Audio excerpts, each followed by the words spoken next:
From yesterday, we had a very good question that came up about mantra 2 of Isopanishad. And the question was, if Isopanishad, Isha meaning the Supreme Being, is providing for everyone, why do we see scarcity in the world? What creates scarcity if everything is being provided? Well, the answer is simple. It is not nature's inability to grow enough food for everyone, but we have a tendency to hoard, to stockpile more than we need for ourselves. And Isopanishad reminds us that our duty as journeyers on the path to love of God is to make our best effort to correct that imbalance according to our own abilities. And no effort is insignificant or without impact. You may be familiar with the story from the Vedic texts of the mother bird who lost her eggs to the ocean wave that came and carried her nest out to sea. And so the mother bird began the impossible task of pecking beakfuls of water from the ocean in an attempt to empty the ocean in order to retrieve her children, her eggs. And Garuda, the giant eagle carrier of Vishnu, heard about the mother bird's valiant effort and presented himself to represent her cause to the ocean. Well, Garuda is a rather imposing and intimidating figure, and the ocean brought the mother bird's eggs back to her. So the point being, don't judge the value of your effort by any material standard of size or quantifiable impact. We may be small, but a sincere effort calls into action forces we may not even be able to imagine. I think it was, trying to remember now, who was the first person to climb Mount Everest, his name will come to me, who said that it is after you've made a commitment, a wholehearted commitment to the effort underway, that these energies and support mechanisms from the universe can come to your aid. Without you making that effort, they have no place to reside. That compulsion to put other person's interest before our own has always surprised me, because it always felt very counterintuitive. After all, isn't self-preservation a valuable instinct? I got some insight about 30 years ago from a discussion between Bill Moyers and the mythologist Joseph Campbell. Campbell tells the story of two police officers in Hawaii driving one afternoon near the Pali, which is the large photo that you see on your screen. The Pali is a mountain lookout where trade winds from the north come rushing through, and people go to the lookout on Pali to feel the mighty wind in their hair, and sometimes people go there to commit suicide. So there's a guardrail, as you can see, along the road that keeps cars from plunging over the edge. And up ahead, one of the two police officers saw a young man outside the guardrail, on the other side of the guardrail, preparing to jump, to kill himself. The officer driving sped up and stopped quickly by the man, and the other officer jumped out. And just as the man was about to jump, the officer caught him by the hand. The problem was that the officer was being pulled over the precipice with this intended suicide, and the other officer arrived just in time to pull them both back over the rail to safety.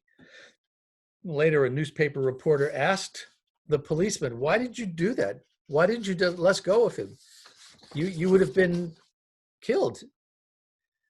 And the officer who had saved the young man answered, I can't explain it to you. All that I can tell you is that in that moment, I knew I could not let go. That if I had let go of this stranger, someone I had never met before, I could not have lived another day of my life. So Campbell asks, is it not the case that sometimes in moments of psychological crisis, such as this one, we experience a kind of breakthrough, a kind of realization. We see through the surface of things into the depth of our own being. And in that instant, as was the case with this officer who saved the young man from killing himself, we see through the apparent separatedness between us. Here he was, this officer, sitting in a squad car, and there this man is out there, a man perched on a precipice. That was the surface reality. The deeper reality was that the officer in the squad car and the man on the precipice were intertwined. There was something that connected them. And the officer didn't think about his own well-being. He didn't think about how this would affect his family or anything. All that he knew was, I have to reach out here. Then more recently, that was many years ago, I viewed that conversation. And then more recently, I've been reading this book by Robert Macfarlane called Underland. It's an extraordinary, extraordinary book. And it seems that this same sense of interconnectedness exists on the level of roots of trees and fungus and lichen and other underground growth. I'm just going to read you a little bit of a quote from the book. Well, Macfarlane writes the carbon isotopes that they made a test by injecting carbon isotopes into a tree, and they watched it circulate. What the tracking revealed was astonishing. The carbon isotopes did not stay confined to the individual trees into which they were injected. Instead, they moved down the tree's vascular systems to their root tips, where they passed into the fungal hypae, is the word, that wove with those tips. And once in the hyphae, they traveled along the network to the root tips of another tree, where they entered the vascular system of the new tree. Along the way, the fungi drew off and metabolized some of the photosynthesized resources that were moving along their hyphae. That was one of the benefits of this interconnectedness. And then Macfarlane goes on to describe the possibilities of what has been called the wood wide web, like that, the wood wide web, far exceed the basic exchange of goods between plants and fungi. For the fungal network also allows plants to distribute resources between one another. Sugars, nitrogen, and phosphorus can be shared between trees in a forest. A dying tree might divest its resources into the network to the benefit of the community, for example, or the benefit of a struggling tree, which might be supported with extra resources by its neighbors. Even more remarkably, Macfarlane writes, the network also allows plants to send immune signaling compounds to one another. A plant under attack from aphids can indicate to a nearby plant via the network that it should upregulate its defense response before the aphids reach it. That's an extraordinary thing. What we're seeing here is that there's this connection in all of nature. It's not just this impulse that the police officer felt to help a total stranger, even at the risk of his own life. But it seems that underground, all of nature is interconnected in a way that is selfless. A tree will reach out to another tree in need of nourishment and provide that. And apparently these networks, these underground networks, can extend for miles and miles and miles. So in a sense, this recent research is further evidence that there is something about life in all of its forms that brings us together. And if that's not enough about fungi for your taste, I recommend that you watch the documentary film Fantastic Fungi. It's available on Netflix. Fascinating research. Okay, we are, here's another illustration that I thought might make the point a little more clearly. We're in mantra 3 today of Sri Isopanishad. And so let's get into it. I'll recite line by line, and then you're welcome to repeat each line with me. Asurya nama te loka. Try that. Asurya nama te loka. Andhena tamasa vritaha. Andhena tamasa vritaha. Remember, the dot under an R makes it a r, like an RI sound. And the dot under an H at the end of a line is a kind of a stutter, aha. So, andhena tamasa vritaha. Tamste pratya bigachanti. Try that one. Tamste pratya bigachanti. Yeke chatmahano janaha. Yeke chatmahano janaha. Now, if we add the melody, it sounds like this. Asurya namate loka. Asurya namate loka. Andhena tamasavritaha. Andhena tamasavritaha. Tamste pratya bigachanti. Tamste pratya bigachanti. Yeke chatmahano janaha. Yeke chatmahano janaha. Synonyms. Asurya, meant for the asuras. Nama, famous by the name. Te, those. Loka, planets. Andhena, by ignorance. Tamasa, by darkness. Avritaha, covered. Tan, those planets. Te, they. Pratya, after death. Abhigachanti, enter into. Ye, anyone. Ke, everyone. Cha, and. Atma-hanah, the killers of the soul. Jana, persons. Translation of Mantra 3. The killer of the soul, atma-hanah, whoever he may be, must enter into the planets known as the worlds of the faithless, full of darkness and ignorance. Okay, that sounds rather extreme.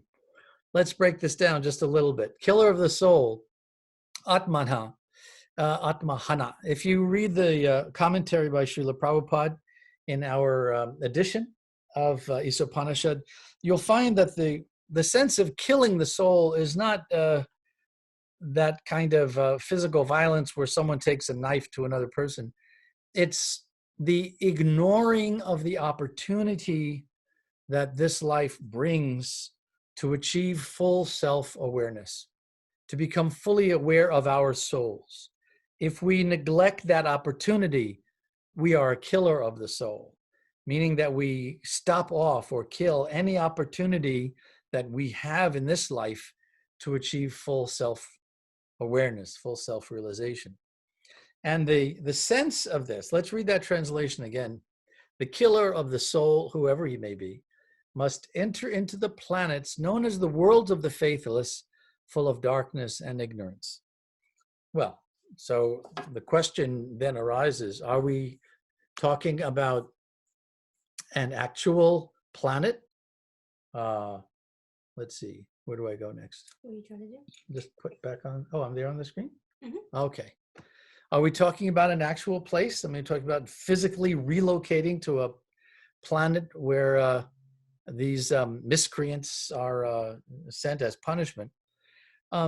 There's some indication in the ancient texts of many different planetary systems, and some are described as heavenly, others are described as hellish conditions. What's interesting about our Earth planet is that according to the cosmology of the Puranas, we're situated in a middle planetary region, meaning that we reflect both heavenly and hellish conditions. So we see that in our own home planet. For example, right now we're confronting conditions that might be described as hellish by some. So that condemnation is not so much a matter of crime and punishment or sin and retribution, as much as it is the consequences of our neglecting the opportunity to deepen our understanding of ourselves on a spiritual level. Remember too that the Isopanishad is bringing us step by step to a place of deep prayer and deep communing with God in a relationship of love and devotion. So while these opening mantras may appear religious, intellectual, somewhat preoccupied with details of describing what is the nature of Isha, the nature of the operations of the material energy, it's the preparation for bringing us to that more intimate understanding of the harmony between life and the universe around us. Okay, I'm learning to end the formal part of the discussion early enough that we can just get into Q&A. So let's begin. I'm going to invite you to either object if you find the language of this verse too stringent, too strident, or if you have questions about its meaning, or any of the things that we've been discussing over the last week. Now's the opportunity to jump right in. Has anyone had an experience like that police officer did, where you have to decide who's more important, yourself or someone else? One time, I'll tell you, I don't want to take up all the time, but there was a time I was quite young and I was on a bike ride out in the country. I was still in high school, and a truck came by me quite quickly and took the turn too fast and went off the road and like rolled in the, like disappeared. It was sort of a bit of a hill, not a big hill, just a little, like a knoll. And, I could see that the truck rolled around a few times and then it was just there. And I turned around and I rode my bike back home and I didn't do anything. I was like too scared. I didn't know what to do. So I just didn't do anything. But that always made me feel like I should have done something. So I've played it over in my mind, like, what would I have done differently given another opportunity? So when the opportunity does arise, I quickly remember that experience of how it felt when I didn't contribute and jump in and help in doing something like running to a neighboring house, or like, now I can think of things that would make sense to do, but yeah, so, and it always feels much more connecting, I guess, to be that person that jumps in and is of service in a situation. So That's a wonderful example of this third mantra, which I think in essence is saying what you've just said from your own life experience. Don't miss the opportunity, because you might regret it for the rest of your life. Don't be a killer of your own soul out of fear of, I don't want to get involved, what's going to happen to me. It's a funny thing. We humans we seem to make our best growth, our strongest stride forward in times of adversity. When things are too comfortable, where's the impetus for change there? If we're on vacation all the time and things are, jiggy, why rock the boat? When we're in stressful conditions, as much as we may not like stress, stressful conditions are what help us grow.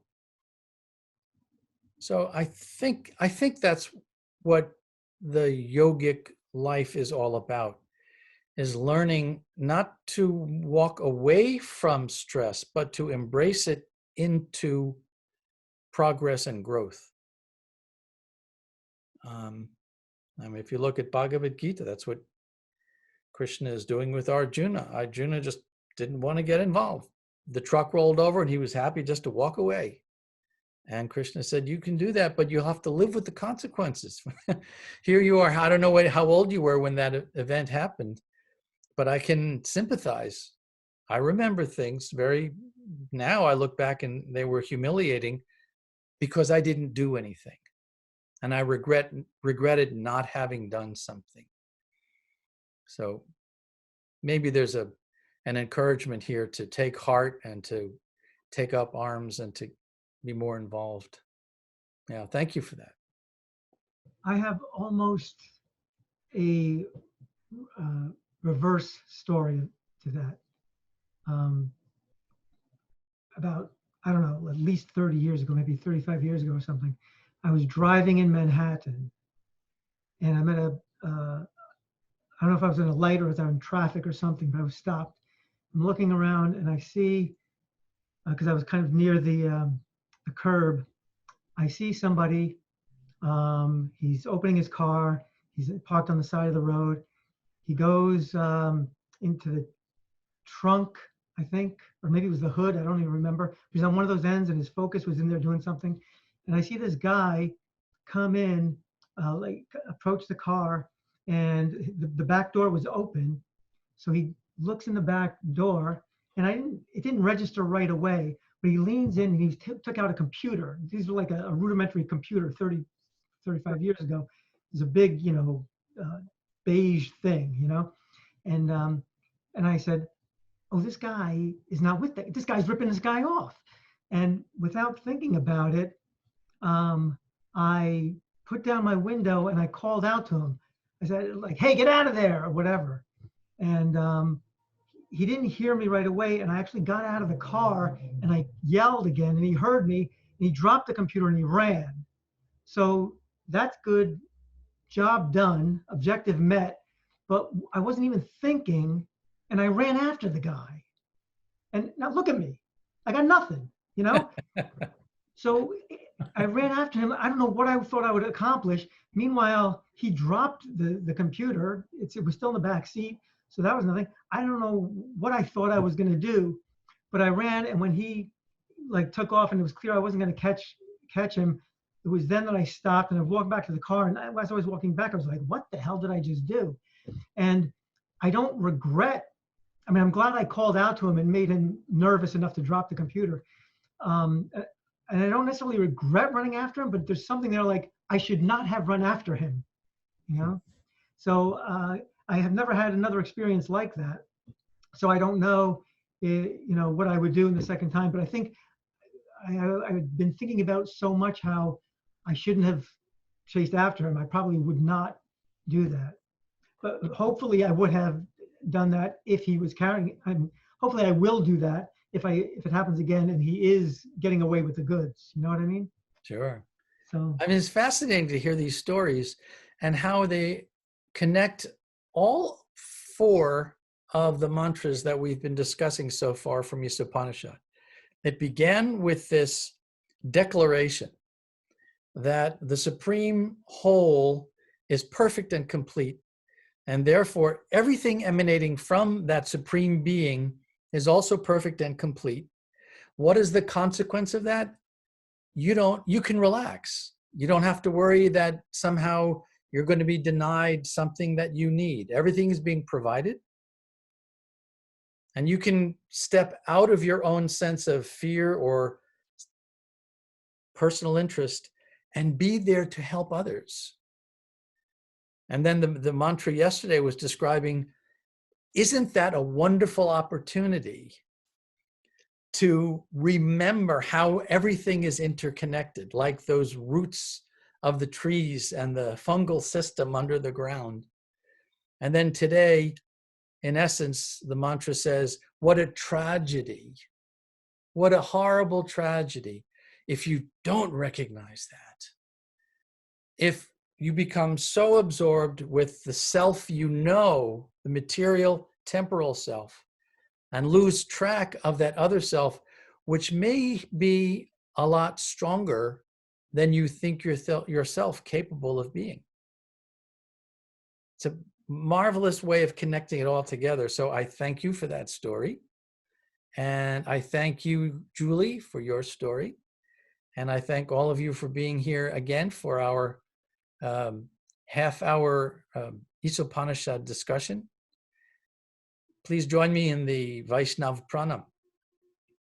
Vanchakalpa tarubhyascha kripa sindhubhya eva cha Patitanam pavanebhyo Vaishnavebhyo namo namaha. It's always a pleasure to spend this time with you. I'll see you all again tomorrow, and we'll be discussing Mantra 4 of the Sri Isopanishad. Have a good evening, everybody. Thank you. Hare Krishna. Hare Krishna. Bye-bye. Tabitha says hello.